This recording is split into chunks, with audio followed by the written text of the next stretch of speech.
Entre 1978 y 1995 se desarrolló una serie de atentados con bombas enviadas por correo. Los blancos principales fueron académicos, científicos y figuras vinculadas al avance tecnológico y al industrialismo moderno. Las explosiones provocaron la muerte de 3 personas y dejaron a otras 23 heridas. Durante años el autor logró evadir a las autoridades, especialmente al FBI, lo que generó una sensación de inseguridad generalizada en Estados Unidos. Por 7 años la sociedad vivió con el temor constante de cuál sería el próximo ataque del llamado Unabomber. El perfil psicológico elaborado por los investigadores describía a un hombre de gran inteligencia, aislado del mundo, con un profundo rechazo hacia la tecnología. Se creía que vivía solo, apartado por decisión propia. Pero ¿cómo dar con alguien así? Este caso no se parecía a ningún otro. El atacante era meticuloso, perfeccionista y consciente de que los detectives no estaban avanzando. Esa confianza excesiva fue su error. Al final fue su propio ego lo que lo llevó ante la justicia. ¿Quién era el Unabomber? ¿Qué lo llevó a convertirse en un símbolo del terror? Theodore John Kaczynski nació el 22 de mayo de 1942 en Chicago, Illinois. Su familia, tanto por parte de madre como de padre, era de origen polaco. Compartían tradiciones como asistir a misa, y fue precisamente en la iglesia donde sus padres, Teresa y Theodore, se conocieron. En 1939 contrajeron matrimonio, y años más tarde nació Ted, el segundo miembro de la familia Kaczynski nacido en suelo estadounidense. Su infancia, en principio, fue bastante común. A los 6 años comenzó la primaria en la Sherman Elementary School, donde cursó hasta 4º grado. Para entonces ya era hermano mayor. David, su hermano menor, había nacido 7 años después. Con 2 hijos, la casa familiar comenzó a quedar pequeña, por lo que se mudaron al suburbio de Evergreen Park. Allí, Ted fue inscrito en la Evergreen Park Central Junior High School. Desde sus primeros años escolares, sus maestros notaron que tenía una capacidad intelectual muy superior a la media. Fue en esta nueva escuela donde se confirmó. Con autorización de sus padres, se le aplicó una prueba de coeficiente intelectual que arrojó un resultado de 167 puntos. Esto explicaba por qué se aburría en clase y resolvía problemas con una facilidad que sus compañeros no podían igualar. Tras evaluar sus opciones, el colegio decidió adelantarlo varios grados para que pudiera enfrentarse a contenidos más desafiantes. Finalmente fue ubicado en 7º grado, donde se sintió mucho más cómodo y comenzó a destacar académicamente, incluso por encima de estudiantes mayores que él. Sin embargo, ese adelanto también trajo consecuencias. Ted comenzó a sufrir acoso escolar por parte de sus nuevos compañeros. Las burlas, la violencia física y verbal lo afectaron profundamente, volviéndolo una persona retraída, tímida y solitaria. Al llegar a la secundaria, se inscribió en la Evergreen Park Community High School. Allí participó en la banda de marcha tocando el trombón y también se unió al club de alemán. En ese entorno conoció a otros jóvenes interesados en la ciencia y las matemáticas, aunque ninguno destacaba tanto como él. Durante su 2º año de secundaria, Ted fue asignado a un curso avanzado de matemáticas, el cual completó en tiempo récord. Tal como había ocurrido en la primaria, su rendimiento académico lo llevó a saltarse el 11º grado. Con apenas 15 años, se le ofreció un programa intensivo de verano como parte de un plan especial. Gracias a esto, logró terminar la secundaria 2 años antes de lo habitual, sin haber cumplido aún los 16. Sus profesores, impresionados por su capacidad intelectual, lo alentaron a postularse a Harvard. Ted fue aceptado e ingresó en el otoño de 1958, ya con 16 años cumplidos. Aunque era considerado uno de los estudiantes más brillantes de su generación, no parecía estar del todo preparado para la vida universitaria. Por ejemplo, ni siquiera tenía licencia de conducir. No tenía la edad suficiente y nunca presentó el examen. Quienes lo conocieron en esa etapa lo describen como un joven extremadamente inteligente, pero socialmente muy reservado. A los 20 años se graduó de Harvard con un título en matemáticas. Sin embargo, hay un aspecto poco conocido de su paso por esta universidad que muchos consideran clave para entender su evolución posterior: su participación en un experimento psicológico dirigido por el reconocido profesor Henry Murray. Este proyecto consistía en estudiar el comportamiento de los estudiantes bajo situaciones de estrés. Para proteger su identidad, se les asignaban nombres en clave. En el caso de Ted, su alias era Lawful. Aunque el objetivo oficial era académico, muchos consideraban que el método era poco ético. Según diversas fuentes, Ted participó en más de 200 horas de sesiones y hay quienes vinculan este experimento con sus acciones futuras. Este estudio ha sido comparado con otro proyecto mucho más polémico, el MK Ultra. Este programa secreto de la CIA operó entre las décadas de 1950 y 1970, con el fin de desarrollar técnicas de control mental, interrogatorio y modificación del comportamiento. Temiendo que países como la Unión Soviética o China estuvieran experimentando con métodos similares, la CIA decidió adelantarse. MK Ultra utilizó drogas psicodélicas como el LSD, hipnosis, privación sensorial, tortura psicológica y física, entre otros métodos extremos. Lo más grave, muchos de estos experimentos se realizaron sin el consentimiento de los participantes. Durante años se pensó que MK Ultra era solo una leyenda urbana, pero con el tiempo se confirmó su existencia y el daño que causó. Algunos teóricos creen que Ted Kaczynski pudo haber sido víctima de este programa o de uno similar, especialmente durante su participación en el experimento de Murray. Sin embargo, esta hipótesis ha sido negada repetidamente, incluso por el propio Ted. Él siempre se mostró dispuesto a hablar sobre su vida y sus motivaciones, y nunca ocultó detalles sobre cómo pensaba o por qué actuó como lo hizo. En cuanto al experimento universitario, las entrevistas eran particularmente crueles. Los estudiantes debían escribir sobre un tema y presentarlo, solo para ser humillados por los evaluadores, quienes les decían que todo estaba mal, los desacreditaban y los hacían pasar vergüenza. El objetivo era observar cómo reaccionaban ante la presión y el desprecio. Algunos sostienen que esta experiencia, sumada a otros factores personales, pudo haber influido en la visión que Ted desarrolló sobre el mundo. Aún así, él insiste en que no fue así. Según sus propias palabras, desde muy joven ya reflexionaba sobre el impacto de la tecnología en la sociedad.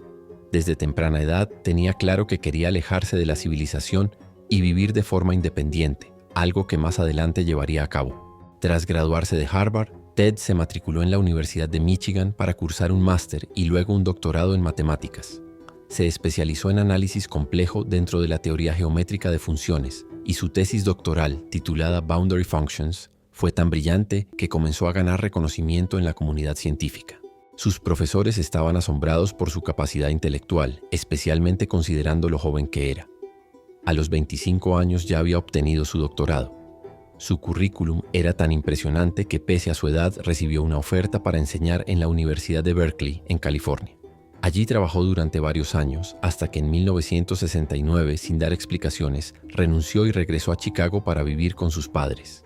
Después de dejar Berkeley, Ted no permaneció mucho tiempo en Chicago. En 1971, su hermano David le propuso comprar un terreno juntos, a partes iguales. Ted aceptó la idea y se dirigió a Lincoln, Montana, para explorar las posibilidades. Finalmente, adquirieron un terreno de forma casi aleatoria por $2,100. Fue allí donde Ted comenzó a aislarse aún más del mundo. En ese terreno construyó una pequeña cabaña sin calefacción, electricidad ni sistema de saneamiento. No había nada que facilitara la vida moderna, solo una estructura básica sobre tierra. A pesar de las condiciones, aprendió a cultivar, fabricar sus propias herramientas y confeccionar su ropa. Poco a poco, se convirtió en un ermitaño autosuficiente. Desde el principio, evitaba el contacto con otras personas. Las malas experiencias sociales lo habían vuelto extremadamente reservado. No sentía necesidad de comunicarse con el exterior. Su estilo de vida era tan austero que, cuando caía la noche, simplemente se quedaba sin luz. Lo único que utilizaba era su auto y más tarde una camioneta pick-up. Pero en 1975 dejó de tener cualquier vehículo motorizado. Si necesitaba desplazarse, pedía que alguien lo llevara.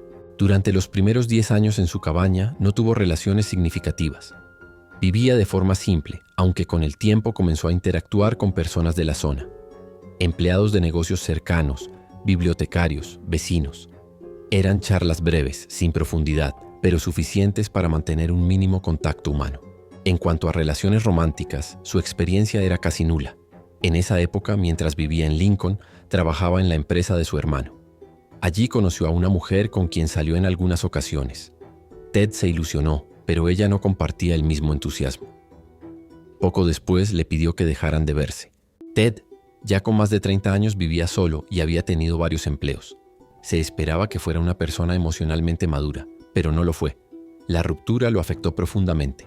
Comenzó a dejar notas por toda la oficina, en las que escribía poemas ofensivos sobre la mujer. El acoso fue tal que su hermano se vio obligado a despedirlo. Tiempo después, ella negaría haber tenido una relación sentimental con él. Este episodio revela una faceta inquietante de Ted. Aunque era retraído, también podía ser violento. En su diario personal escribió varias veces sobre cómo matar personas sin dejar rastros, con el objetivo de seguir haciéndolo sin ser atrapado. En una ocasión entró a la casa de unos vecinos y destruyó sus vehículos y otros objetos tecnológicos, todo bajo la idea de que la tecnología era el origen de la decadencia social. Ted era volátil, agresivo y difícil de comprender. Durante los siguientes 9 años mantuvo contacto con su familia, pero cada vez con menos frecuencia. Para 1978 ya nadie sabía mucho sobre él. Desde muy joven había desarrollado una postura radical contra el progreso tecnológico. Estaba convencido de que la humanidad debía regresar a una vida más salvaje y natural. Para imponer esa visión, inició una campaña de terror. Comenzó a enviar bombas por correo. Estos ataques tuvieron tal impacto que incluso hoy su caso se estudia en criminología. Su modus operandi se convirtió en referencia para entender el comportamiento de criminales solitarios y meticulosos. El primer atentado ocurrió a finales de mayo de 1978. El primer atentado atribuido al Unabomber ocurrió a finales de mayo de 1978. Se trataba de un paquete que tenía como remitente a Buckley Crist, profesor de Ingeniería de Materiales en la Universidad de Northwestern en Chicago.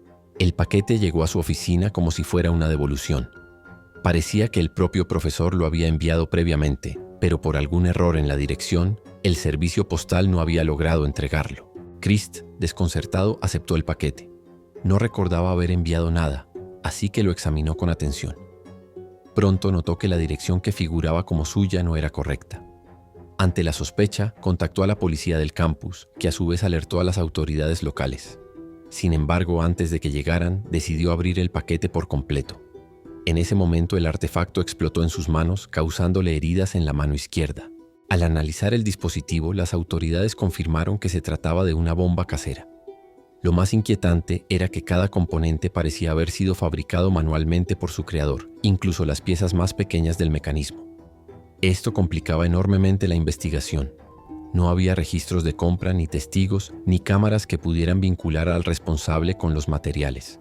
Además, el atacante había sido extremadamente cuidadoso y no dejó huellas en el paquete. Mientras la policía intentaba encontrar alguna pista, un nuevo ataque ocurrió. Esta vez el objetivo no fue una universidad, sino una aerolínea. El 15 de noviembre de 1979, un paquete fue cargado en el vuelo 444 de American Airlines que viajaba de Chicago a Washington. Poco después del despegue, el paquete comenzó a emitir humo, llenando la cabina y obligando al piloto a realizar un aterrizaje de emergencia. Varios pasajeros fueron atendidos por inhalación de humo, pero afortunadamente no hubo heridos graves. El FBI determinó que el temporizador de la bomba había fallado, impidiendo la detonación. Aunque el ataque no causó víctimas, el hecho de haber atentado contra un avión convirtió el caso en un crimen federal, lo que implicó la intervención directa del FBI. La policía de Chicago continuó colaborando, pero ahora la investigación contaba con más recursos y tecnología. Fue en ese momento que el atacante recibió el apodo de Unabomber, una combinación de University y Airline Bomber, por los blancos que había elegido.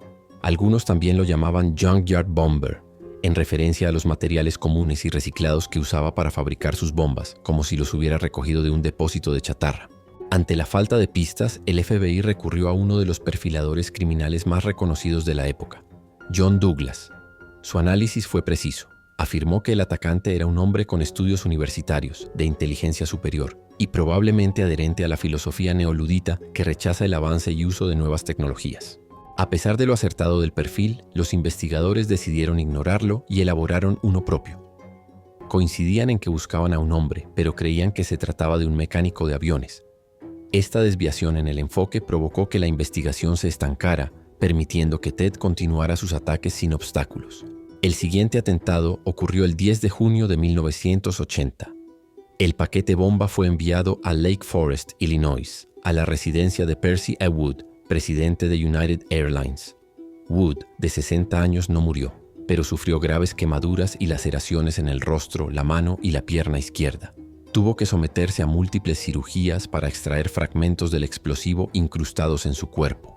Wood no había recibido amenazas previas, y los investigadores no encontraron motivos personales que explicaran el ataque. Ante la falta de una razón clara, concluyeron que se trataba de otro atentado del Unabomber. Al igual que en los atentados anteriores, el paquete bomba fue enviado a través del sistema postal estadounidense. En su interior contenía varios objetos aparentemente inofensivos: una botella de alcohol, un paquete de cigarrillos y un libro. Fue precisamente dentro de ese libro donde se ocultaba el artefacto explosivo. La forma en que estaba construido el dispositivo, sumado al hecho de que la víctima era el director de una aerolínea, convenció a los investigadores de que se trataba del mismo atacante que el FBI ya estaba rastreando, el Unabomber. La quinta bomba llegó al año siguiente, el jueves 8 de octubre de 1981. Esta vez, el objetivo fue la Universidad de Utah. Para entonces, tanto las instituciones educativas como las aerolíneas habían reforzado sus protocolos de seguridad ante la llegada de paquetes sospechosos. Gracias a esta vigilancia, la policía del campus ordenó evacuar el edificio antes de que el artefacto detonara, evitando así que alguien resultara herido. Durante los siguientes 2 años, el Unabomber continuó atacando universidades. El 5 de mayo de 1982 envió un paquete a la Universidad de Vanderbilt en Nashville. En esta ocasión, no se logró interceptar el explosivo a tiempo. Janet Smith, secretaria administrativa de la institución, fue quien recibió el paquete y resultó herida tras la detonación. Meses después, el atacante volvió a actuar. El 2 de julio de 1982, colocó una bomba en el edificio de ingeniería de la Universidad de Berkeley, en California. El artefacto explotó en la sala de descanso de profesores, ubicada en el 4º piso. En ese momento, el único presente era el profesor Diógenes J. Angelakos, de 62 años, director del Departamento de Ingeniería Eléctrica. Aunque sus heridas no fueron graves, tuvo que ser hospitalizado para recuperarse. Tras la explosión, el edificio fue evacuado y revisado minuciosamente por la policía local y la del campus. Después de una hora de inspección, se confirmó que no había más explosivos y se permitió el regreso al lugar. El miedo ya estaba instalado. La idea de que cualquiera podía convertirse en víctima del Unabomber se había extendido tanto en los círculos académicos como en el sector aeronáutico. Después de estos 2 ataques en 1982, el terrorista se tomó un descanso. Durante aproximadamente 3 años no se registraron nuevas explosiones. Sin embargo, eso no significaba que las autoridades hubieran dejado de buscarlo. El FBI y la policía seguían investigando, aunque sin avances significativos. El año 1985 marcó el regreso del Unabomber con 3 nuevos atentados. El primero ocurrió el 15 de mayo en la Universidad de California, la misma que había atacado años antes. Esta fue la 8ª bomba enviada por Ted. La víctima fue John Hauser, un joven de 26 años que trabajaba en los laboratorios del campus y además era capitán de la Fuerza Aérea de los Estados Unidos. El explosivo llegó en una caja de plástico blanca similar a las que se usaban para recibir materiales de proveedores. Al asumir que se trataba de un envío legítimo, Hauser abrió el paquete. La explosión le provocó la pérdida de varios dedos de su mano izquierda y dañó gravemente su ojo izquierdo, dejándolo con visión reducida. El segundo ataque de ese año fue frustrado. La población estaba cada vez más alerta y las llamadas a la policía por paquetes sospechosos se habían vuelto frecuentes. Aunque muchas resultaban ser falsas alarmas, una llamada desde una fábrica en Auburn, Washington, fue acertada. Los empleados identificaron rápidamente un paquete extraño y al contactar a las autoridades se confirmó que contenía una bomba. Afortunadamente fue desactivada antes de que causara daños. Lamentablemente, el tercer ataque de 1985 no tuvo el mismo desenlace. El 15 de noviembre, un paquete fue enviado al domicilio del profesor de psicología de la Universidad de Michigan, James McConnell. La explosión hirió tanto a él como a su asistente de investigación, Nicholas Swino. Ese mismo año, el Unabomber cobró su primera víctima fatal. El 11 de diciembre de 1985, envió una bomba a una tienda de informática en Sacramento, California. El artefacto explotó y mató al dueño del local, Hugh Scruton. Este ataque marcó un giro en sus objetivos. Ahora, además de universidades y aerolíneas, las tiendas de tecnología e informática también se sumaban a su lista. El 20 de febrero de 1987 volvió a atacar. Esta vez el paquete fue enviado a otra tienda informática ubicada en Salt Lake City. Para entonces sus atentados ya eran noticia nacional. Las autoridades estaban en estado de alerta permanente y por primera vez en años Ted Kaczynski sintió que podía estar cerca de ser descubierto. Decidió entonces retirarse temporalmente. Su pausa duró 6 años. En junio de 1993 volvió a la acción con 2 atentados en menos de 24 horas. El primero ocurrió el 23 de junio en Tiburón, California, donde envió un paquete bomba a un laboratorio universitario. La explosión hirió gravemente a un genetista, quien perdió varios dedos. Menos de un día después, una segunda bomba estalló en la Universidad de Yale, dejando herido a un profesor de computación. Un año más tarde, en 1994, el Unabomber volvió a matar. Esta vez la víctima fue Thomas Moser, ejecutivo de una empresa de marketing, quien recibió un paquete en su domicilio. La explosión le provocó heridas fatales, convirtiéndose en la segunda víctima mortal del atacante. Durante 1995, los atentados continuaron sin que las autoridades lograran identificar al responsable. Ted, cada vez más confiado, comenzó a sentirse intocable. Estaba convencido de que jamás descubrirían su identidad.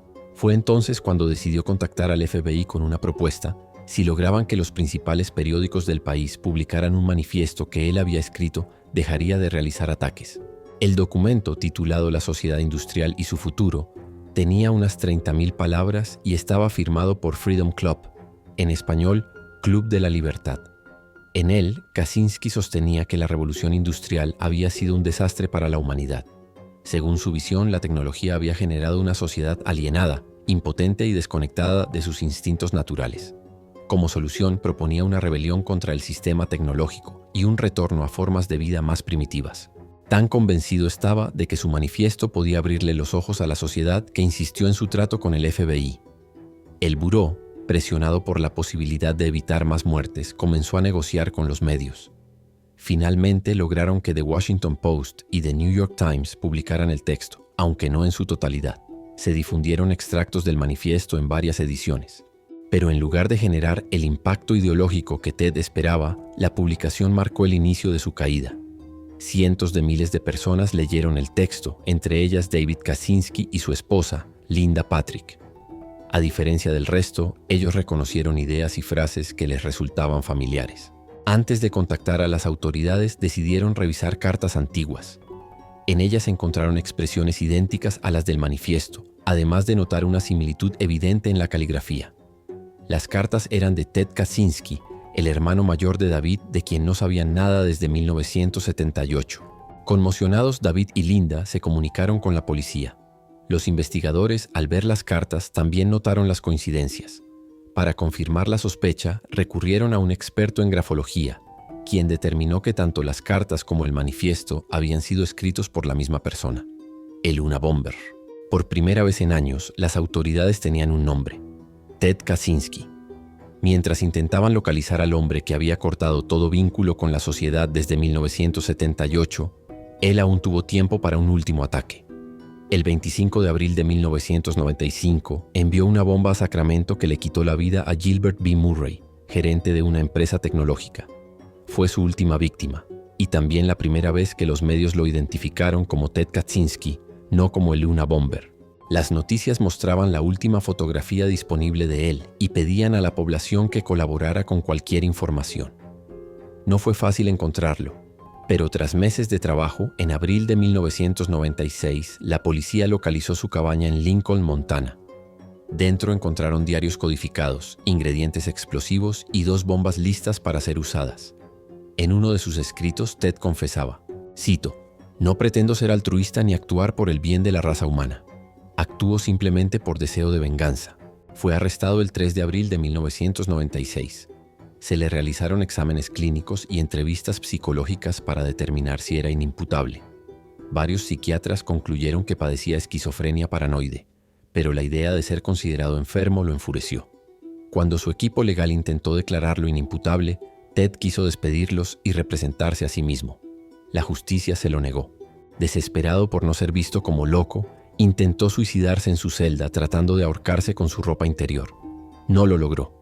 Finalmente, el 4 de mayo, sin otra opción, aceptó la estrategia de sus abogados y se declaró culpable de todos los atentados cometidos entre 1978 y 1996. Aceptó todos los cargos federales, pero el jurado no lo consideró inimputable. Fue condenado a 4 cadenas perpetuas más 30 años, en una prisión de máxima seguridad en Colorado. Durante el juicio se reveló que, aunque sus ataques eran meticulosamente planeados, elegía a sus víctimas al azar, usando guías telefónicas o listas de personal universitario. No tenía motivos personales contra ellos. Su objetivo era difundir un mensaje. También se dio a conocer el papel clave de David Kaczynski, su hermano, en la captura. Al enterarse, Ted juró no perdonarlo jamás. Ignoró todas sus cartas y en el borrador de un libro que nunca publicó, lo describió como Judas Iscariote, agregando que ni siquiera tenía el valor de ahorcarse. Ted permaneció en prisión hasta el 10 de junio de 2023, cuando fue encontrado inconsciente en su celda. A las 8 de la mañana se lo declaró oficialmente muerto. Tenía 81 años y la causa fue determinada como natural. Hasta hoy, algunos sostienen que su participación en experimentos psicológicos de la CIA alteró su mente. Ted lo negó en varias entrevistas, asegurando que solo había participado en charlas con otros estudiantes. Sea cierto o no, lo innegable es que Ted Kaczynski se convirtió en uno de los terroristas más notorios de Estados Unidos. Era una persona retraída, sin amigos ni vínculos sociales. Se dedicó a escribir durante toda su vida. Sus diarios contienen cientos de páginas donde volcaba sus pensamientos más oscuros. Uno de los momentos más reveladores surgió de sus frustraciones sexuales. Como muchos asesinos, vivía con una profunda insatisfacción, pero en su caso eso lo llevó a una conclusión inesperada. Creyó que era trans. Hoy sabemos, gracias a años de evaluación psicológica, que no lo era. Pero en ese momento, convencido de que debía entenderse mejor, buscó ayuda profesional. Fue a ver a una psiquiatra, pero sentado en la sala de espera, se levantó y se fue. Se sintió humillado, frustrado y asqueado por lo que consideraba una debilidad. Esa rabia se dirigió hacia la psiquiatra y hacia el mundo. En sus diarios fantaseó con matarla. Ese episodio marcó un punto de quiebre. Ya no temía a la muerte ni a las consecuencias. Su brújula moral había desaparecido. Fue entonces cuando entendió que no le molestaba matar. Ese momento, en los años 60, terminó de definir lo que sería un asesino serial. La psiquiatra no tenía culpa alguna. Solo fue el espejo donde Ted proyectó su frustración. Y aunque su pensamiento era profundamente cuestionable, su manifiesto dejó huella. Y hasta acá llegamos con el caso de hoy. Gracias por quedarte hasta el final y por acompañarme en esta historia que, más allá del terror, nos deja mucho para reflexionar sobre la mente humana, la soledad y los límites del pensamiento radical. Si te gustó el video, no te olvides de dejar tu like, compartirlo con alguien que también disfrute de estos casos y suscribirte al canal si todavía no lo hiciste. Eso me ayuda muchísimo a seguir creando contenido con el respeto y la profundidad que cada historia merece. Cuéntame en los comentarios, ¿ya conocías el caso de Luna Bomber? ¿Qué te sorprendió más? Me encanta leerlos y compartir ideas con ustedes.